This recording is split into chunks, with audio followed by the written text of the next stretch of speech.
So that looks like it's recording now, which is good. So I won't repeat what I've just said, but hopefully we can edit this out.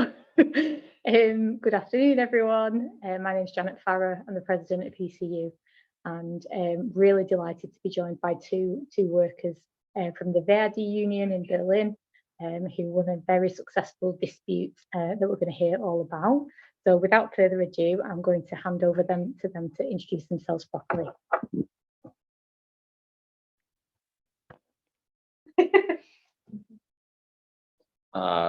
First of all, thanks for having us. We are also really pleased to be here and start an exchange.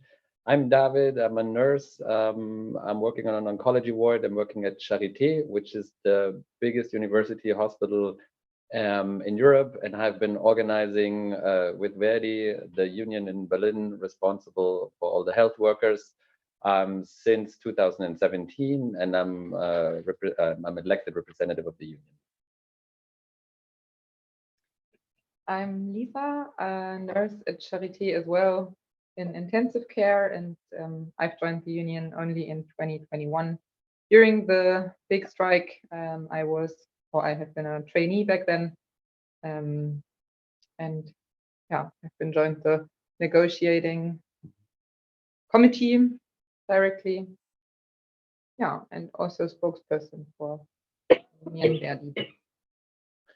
Okay, the way we thought this could maybe work out is we want to watch some skits of a documentary of the Berliner Krankenhausbewegung, the Berlin hospital movements, and after that we will give a presentation and then go on to proceed with a Q&A. And I'm giving this back to you. Which is worrying. If I'm the tech expert in the room, then we've got some serious problems. But I will share the video and we will show some clips from that. So bear with me 1 second.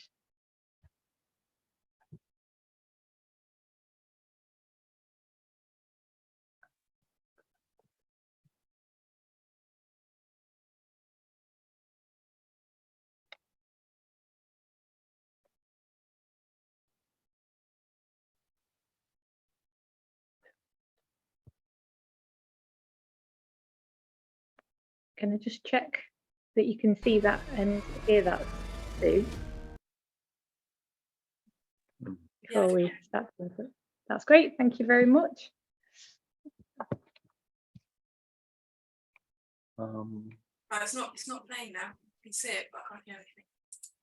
Yeah, we will just show 3 parts of it, and we will start with the first part, and this is our colleague Stella.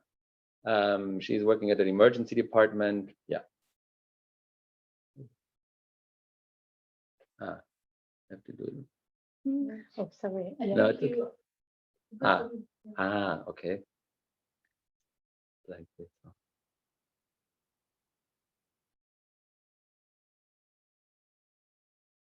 This new £69 powerful heater can heat any room in seconds without the big electricity costs.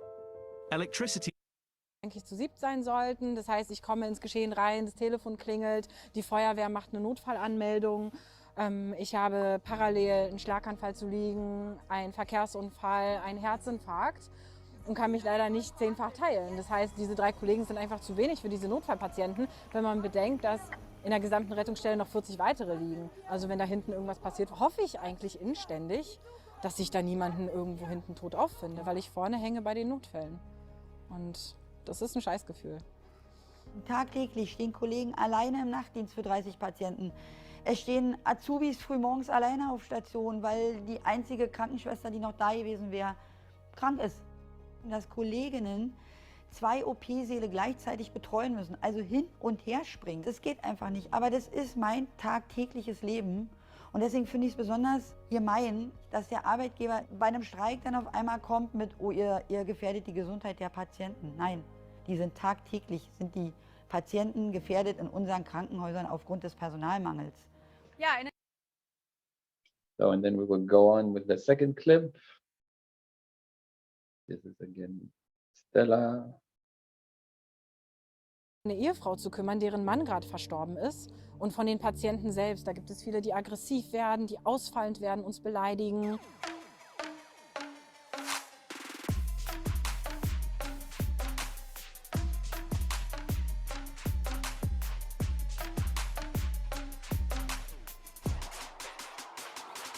Bei der Berliner Krankenhausbewegung ist was Besonderes, und zwar ist es so, dass wir erstmal 2 große Kliniken hier in Berlin zusammen in den Konflikt führen. Das sind insgesamt 11 Krankenhäuser, einmal Charité und einmal Vivantes.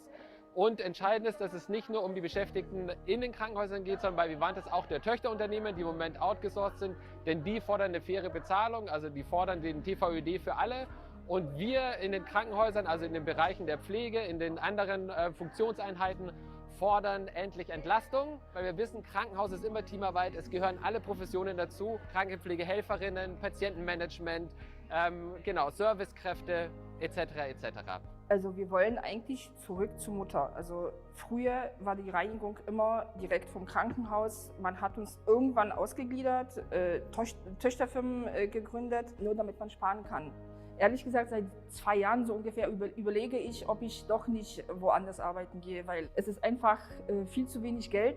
Ich kann mir nichts leisten, Urlaub oder sowas, das habe ich nicht gemacht, schon seit Jahren. Und deswegen sollten wir zurück zu der Mutter, zu Vivantes. Das heißt nicht nur gleiche Bezahlung, auch Behandlung, auch mehr Respekt für unseren Beruf. Jetzt haben sie auch gemerkt anhand des Streiks, wir fehlen. Wir sind halt ich habe es immer mit einem Zahnrad verglichen. Wenn ein Glied wegbricht und noch eins wegbricht, irgendwann läuft die Kette nicht mehr. Wer das hier nicht sieht, der muss weg sein!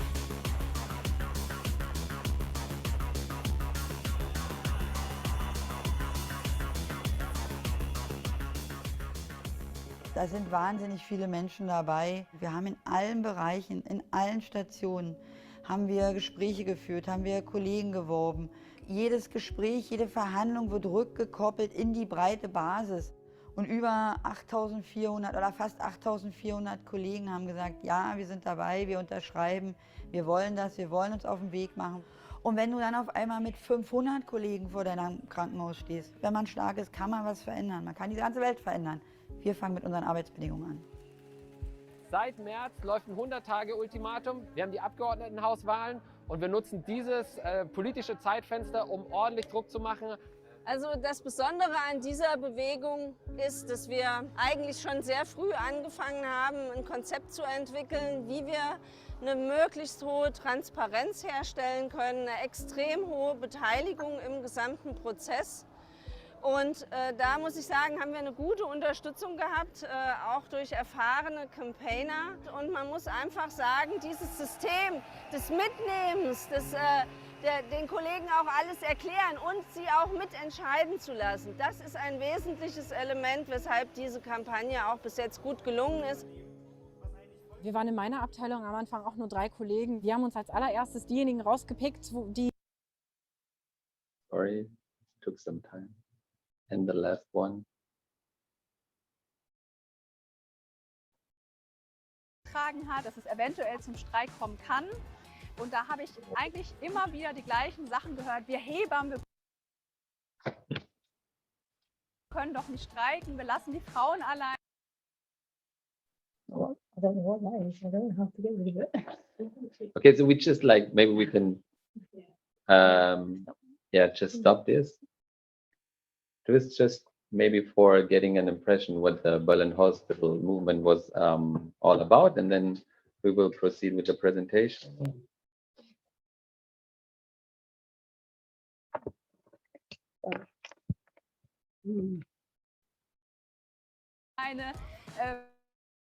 Start from the beginning. Just need to presentation. Sorry. There we go. Perfect.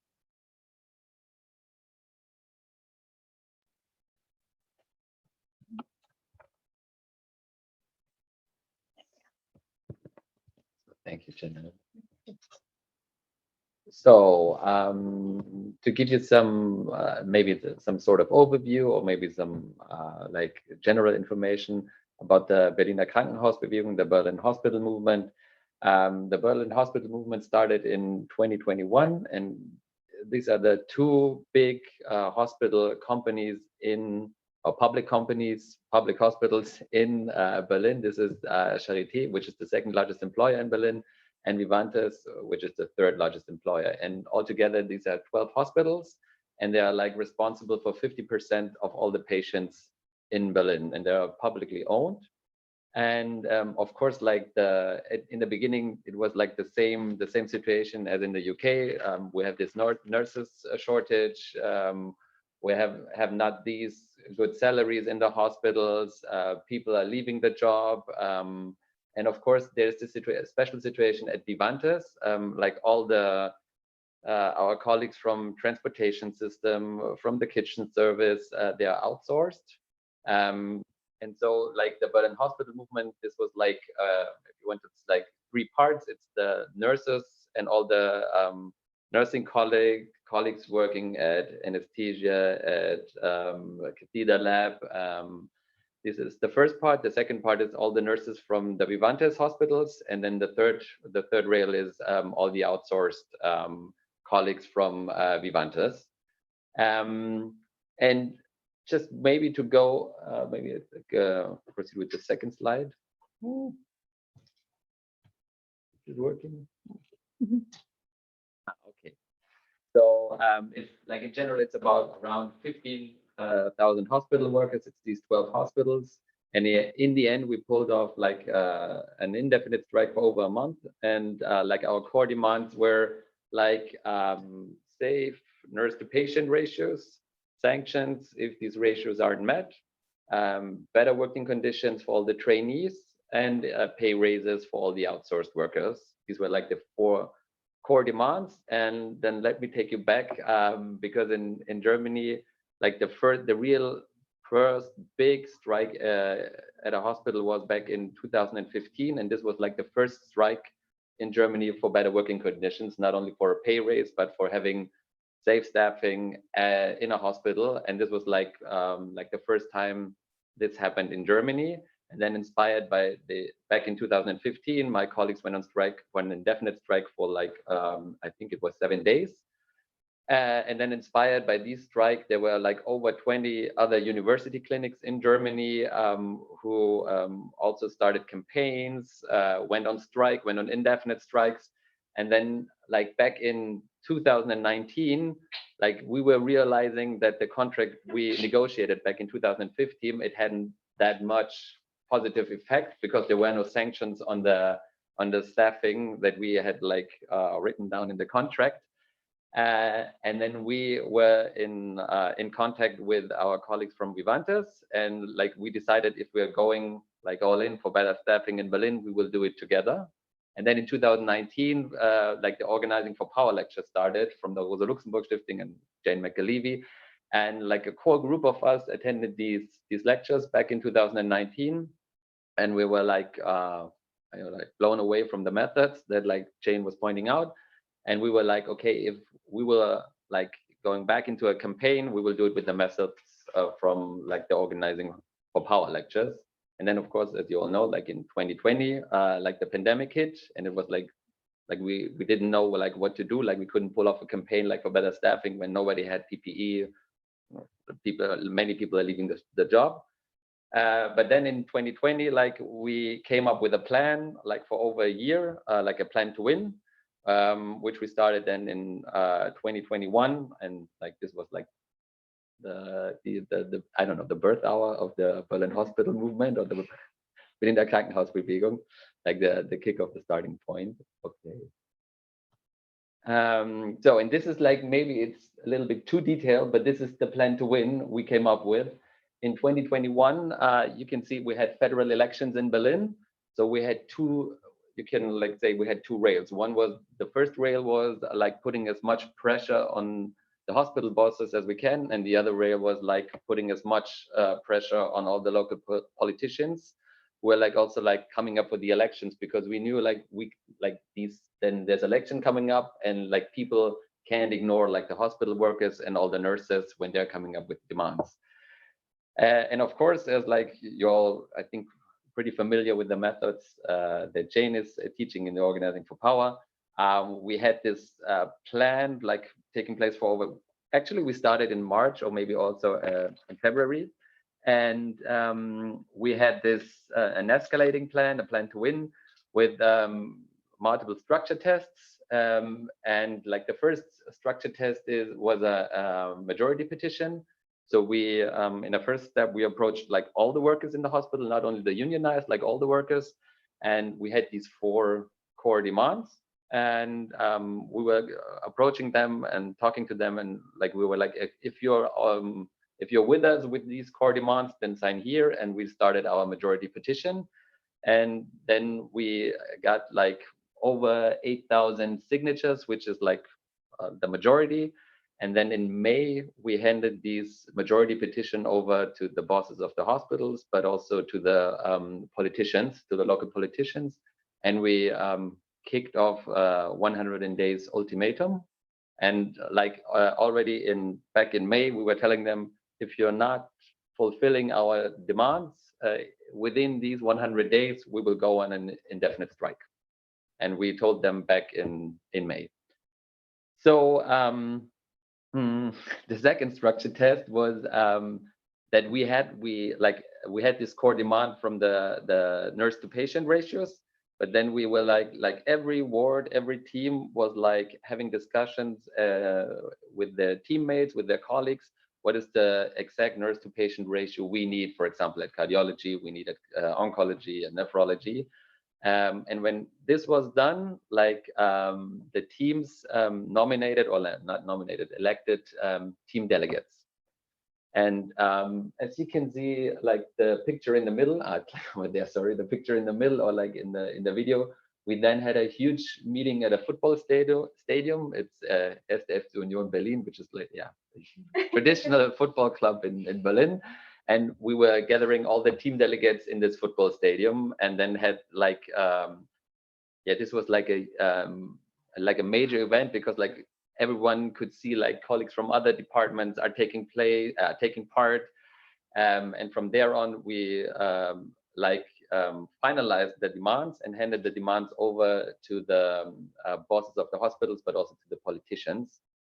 And then as we were getting closer to the elections, and we realized, okay, we had two or three negotiation sessions, but we like the bosses of the hospitals were like, okay, we cannot, like, this is way too detailed, we cannot do this, this will cost too much, etc., etc. Like we were realizing, okay, like we had to pull off a strike. And then the first, like a warning shot, we had like a 3-day warning strike. And before the 3-day warning strike, we had also like another structure test. It was like when we were like asking all the colleagues if they would take part in a strike. And then we had the strike vote, which were only like the union members. And then after it was before the elections, we started with the indefinite strike.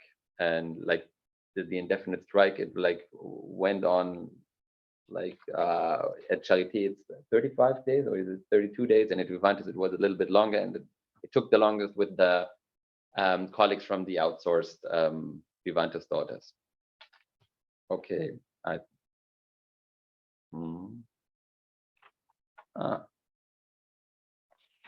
yeah, I think I will hand over to you, huh, Lisa? Yeah, but there's a part missing.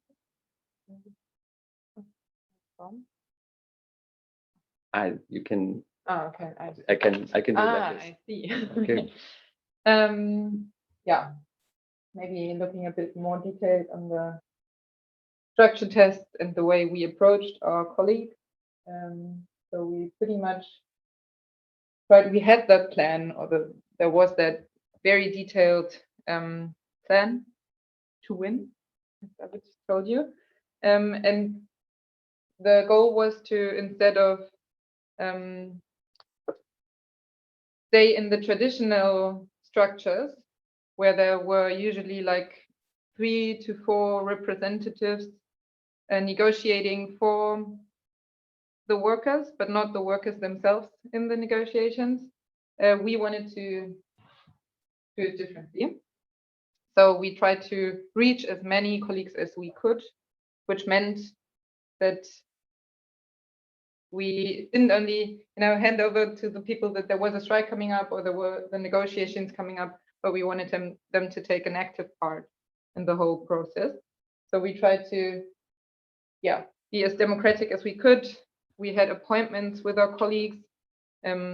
took the time to sit down with them and had these one-on-one talks, like intense talks about their issues, what they needed for their ward, so that they didn't feel endangered themselves anymore, and on the other hand, didn't feel like they were endangering their patients, and not even like the minimum standard that we asked them what they needed, so that they felt they did a good job, not only, you know. Yeah, and in that process, we also tried to find the one person in every team that was like, you know, it from the Organizing for Power methods probably, but the OL, the organic leader that is trusted by the rest of the team, so that the rest of the team would also be pulled into the strike by that one person, really. And the goal was to at least find one active colleague in each team. So one colleague that we could, yeah, communicate to during the whole process, that we could trust in as well.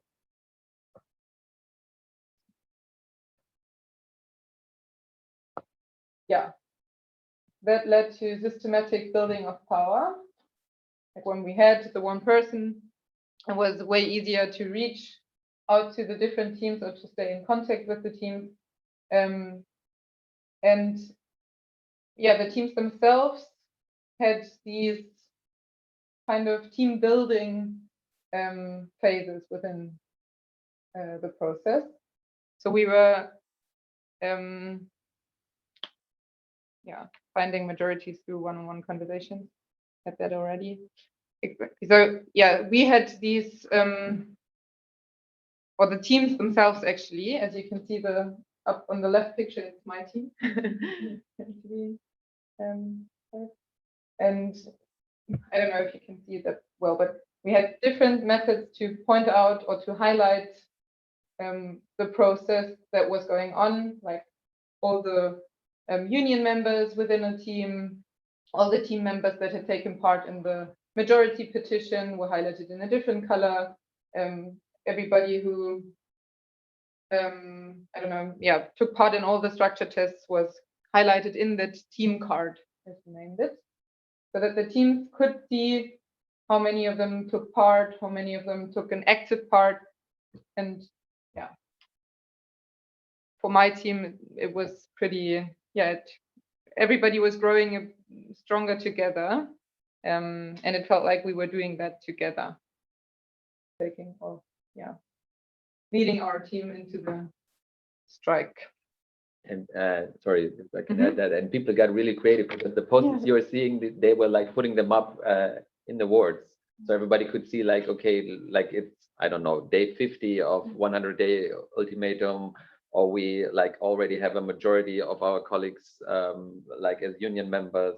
Yeah, they visualized it like in very creative ways, I think. Yeah.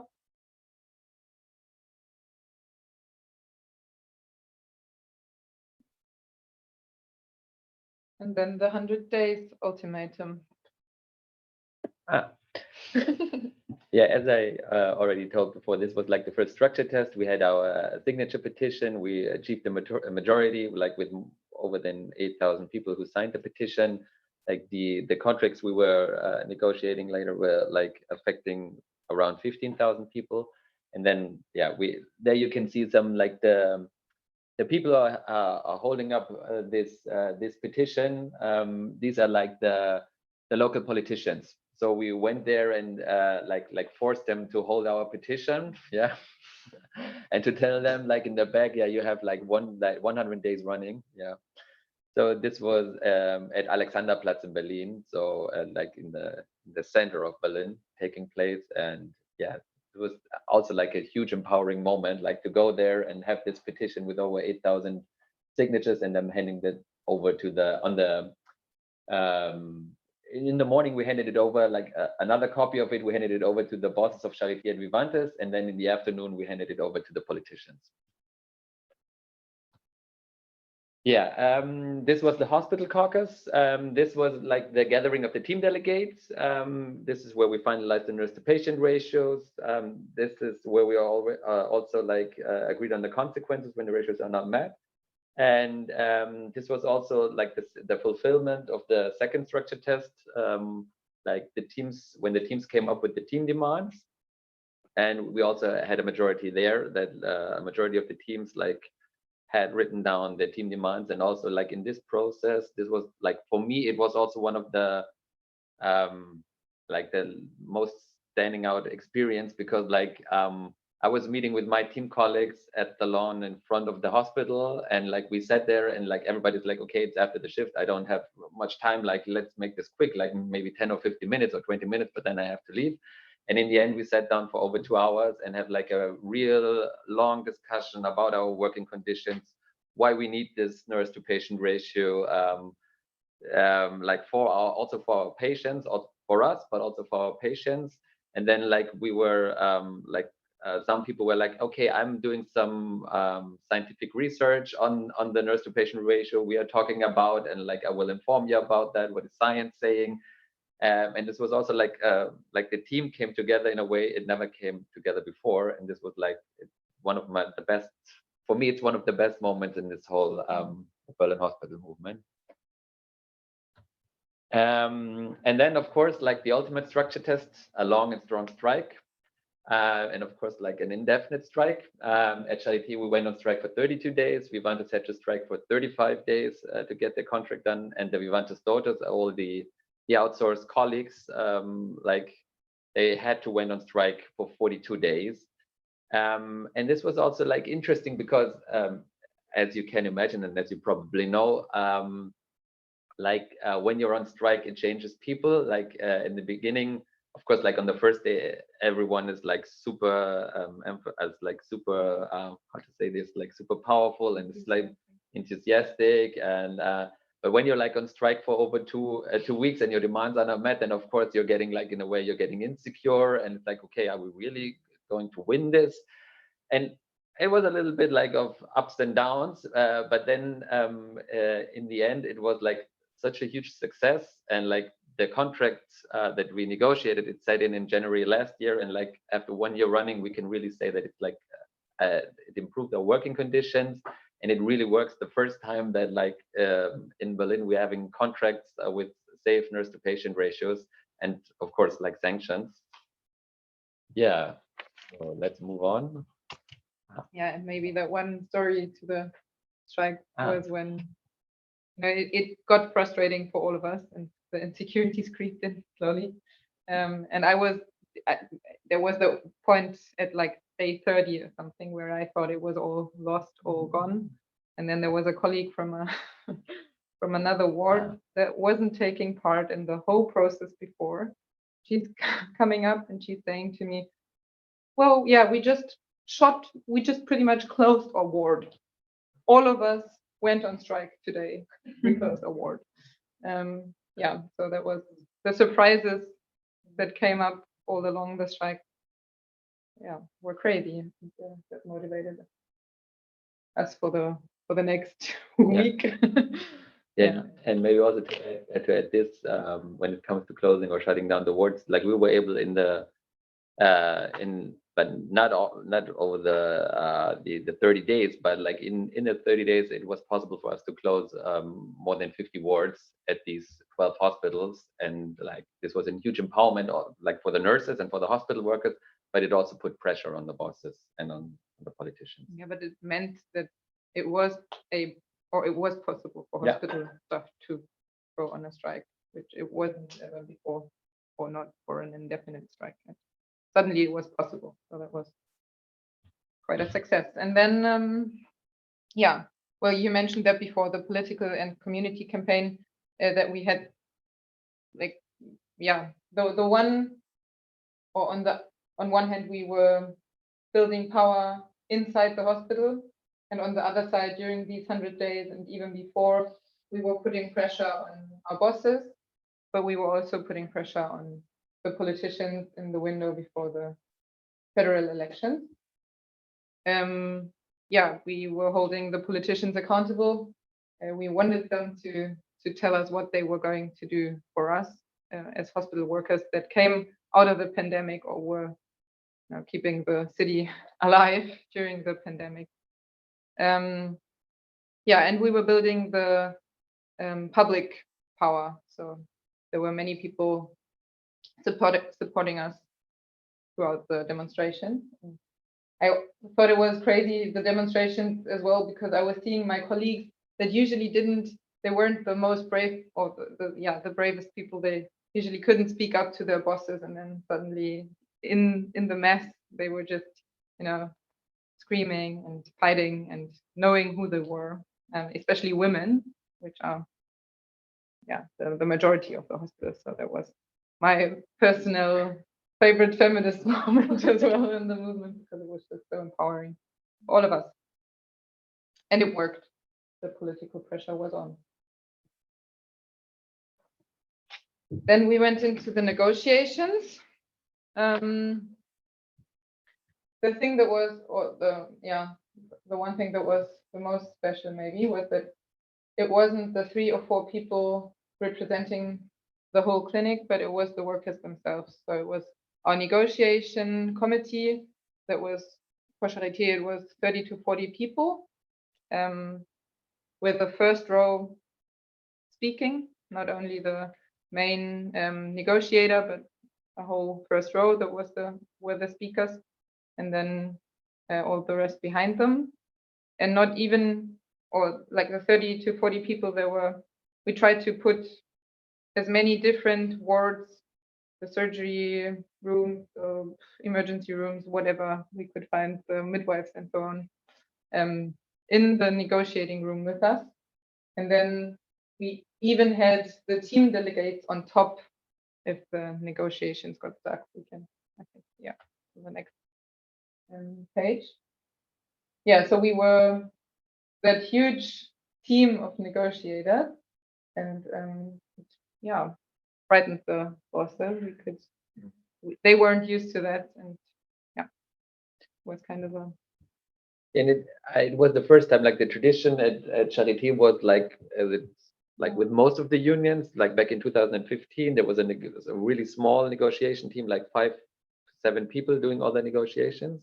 And then with Berlin Hospital Movement, like we made the decision that we wanted to try like big open bargaining. That didn't work out like 100%, but we achieved that we can have like a big negotiation team. And then we had like the team delegates like really next to us, and we made this agreement with the team delegates that every time we have to make like some key decision, we will make a break in the negotiations, go to the team delegates, talk to the team delegates, and like made a vote with the team delegates. And when the team delegates said, yeah, we go on in this direction, then the negotiation team like went on in this direction.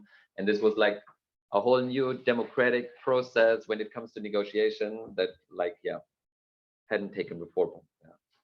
Didn't happen before. Maybe just 3 roles when in the room. They were firstly poker faced at all times. The second one was no recordings, and the third one was nobody speaks unless us, the first row, handing over these little Post-its. And the poker face, which was quite hard when the bosses made us bad offers, funny offers sometimes. Okay, and then we didn't say any. You said something about the team delegates. You can. Should we? Yeah. Because actually, the team delegates, it was a key to success, I would say. So there were the team delegates. It was hundreds of them. They were always, when we were negotiating, in the room nearby. So in present, they were there, not only via Zoom or something. And they had 3 roles.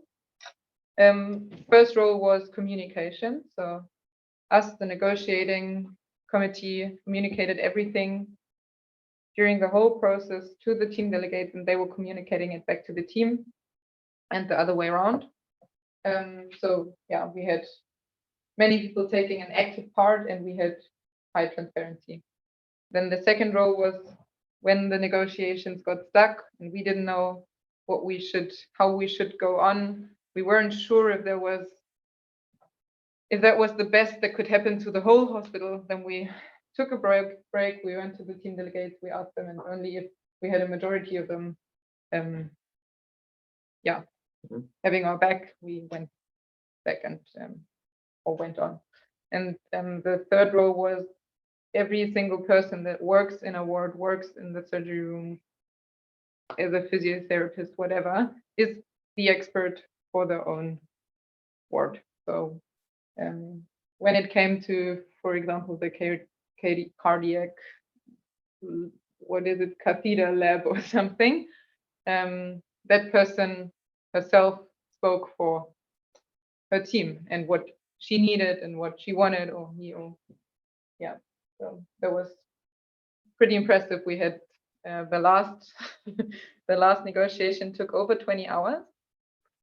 Some of the team delegates were occupying the cafeteria nearby. They were sleeping there.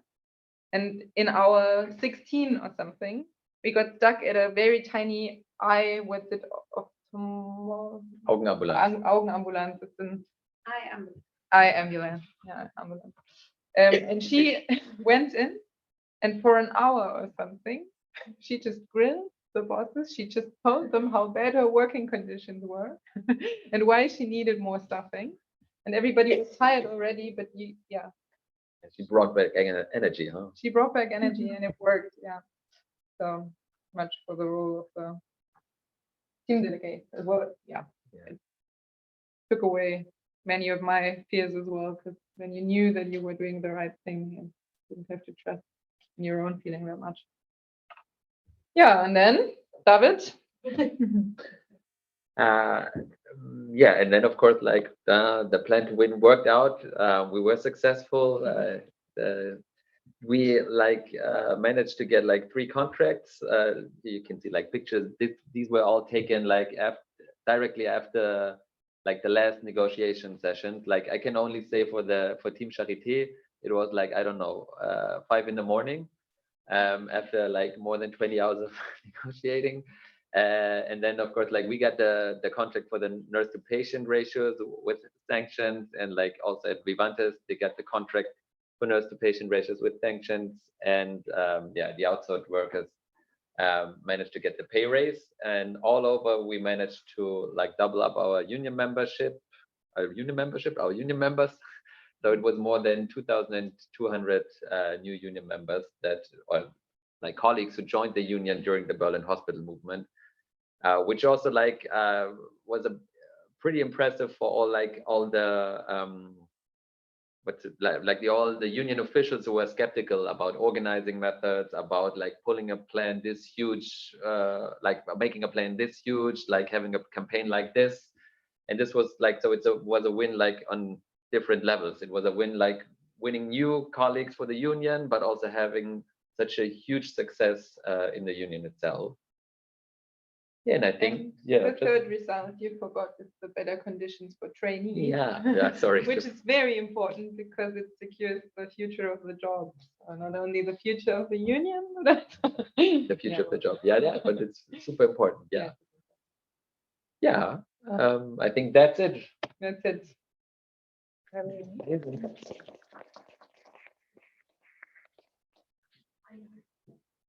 Thank you so much. That was absolutely amazing. Let me just stop sharing the screen. There we go. So, yeah, very, very inspiring stuff. To be here in person, I can tell you there were lots of gasps in the room with some of the things that you said, and the pictures really brought it to life as well. You know, especially the pictures of the negotiations. You can really picture them in the football stadium. Brilliant idea. Okay, right. So I think what we'll do now is I'll stop the recording, and we'll move to question and answer.